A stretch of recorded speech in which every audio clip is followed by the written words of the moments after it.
राधे राधे दोस्तों, पहली दास्तान में आप सभी का स्वागत है। तो आज हम आप लोगों के बीच लेकर आए हुए हैं अनंत भगवान की कथा।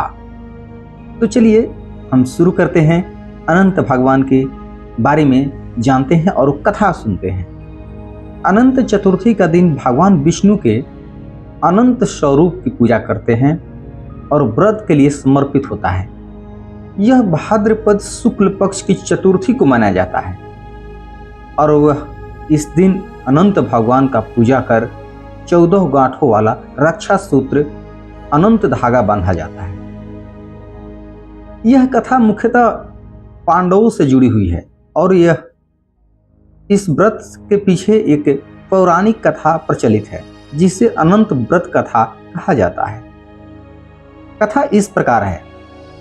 बहुत समय पहले की बात है, द्वापर युग में जब पांडव जुए में अपना सब कुछ हार गए और उन्हें 13 वर्ष के वनवास पर जाना पड़ा। उस समय वे बहुत दुखी और चिंतित थे। एक बार पांडवों ने एक सुंदर स्थान पर निवास किया जहां बहुत शांति थी, लेकिन फिर भी धर्मराज युधिष्ठिर का मन अशांत था। उसी समय वहां एक मुनि का आगमन हुआ। वे थे श्रेष्ठ ऋषि लोमस। उन्होंने युधिष्ठिर को चिंतित देखकर कारण पूछा। युधिष्ठिर ने कहा कि उन्होंने धर्म के मार्ग पर चलकर भी इतना कष्ट पाया क्यों?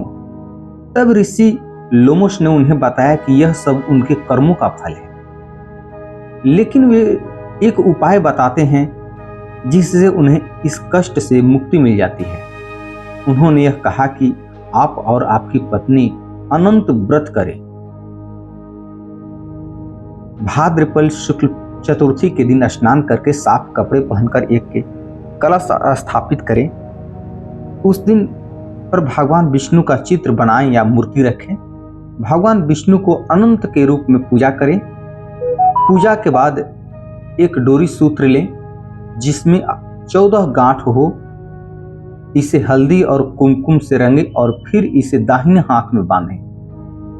यह अनंत सूत्र भगवान विष्णु के अनंत रूप का प्रतीक है। एक और कथा प्रचलित है जो इस व्रत का महत्व बताती है।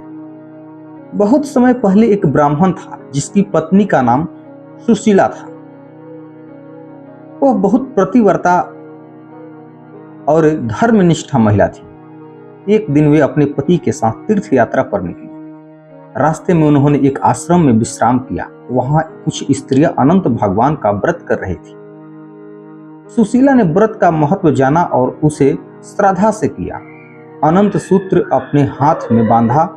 कुछ समय बाद उसका पति बहुत धनवान हो गया, परंतु जब उसने देखा कि सुशीला एक धागा बांधे रहती है तो उसने इसका मजाक उड़ाया और अनंत सूत्र को तोड़ दिया। इसके बाद उनके जीवन में संकट आने लगे, धन का नाश होने लगा। उसे अपनी गलती का एहसास हुआ और वह तपस्या करने चला गया। कई वर्षों की यात्रा के बाद उसे एक गुफा में भगवान विष्णु के दर्शन हुए और उन्होंने उसे क्षमा कर पुनः सुख समृद्धि प्रदान की।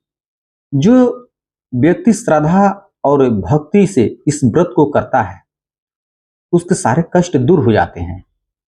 घर में सुख, शांति और समृद्धि आती है। इस व्रत से पापों का नाश होता है और मोक्ष की प्राप्ति होती है। अनंत भगवान का मंत्र है अनंताय नमः, शेषाय नमः, अनंत शयनाय नमः। भाद्रपद मास की शुक्ल पक्ष की चतुर्थी को यह व्रत किया जाता है। गणेश चतुर्थी से शुरू हुआ 10 दिन का गणेश उत्सव इस दिन समाप्त होता है। तो ये कथा आप लोगों की कैसी लगी आप लोग कमेंट करके जरूर बताइएगा, और अच्छी लगी तो इस वीडियो को लाइक कीजिएगा, कमेंट कीजिएगा, शेयर कीजिएगा, और इस चैनल पर अगर नए होंगे तो इस चैनल को सब्सक्राइब कर लीजिएगा प्लीज।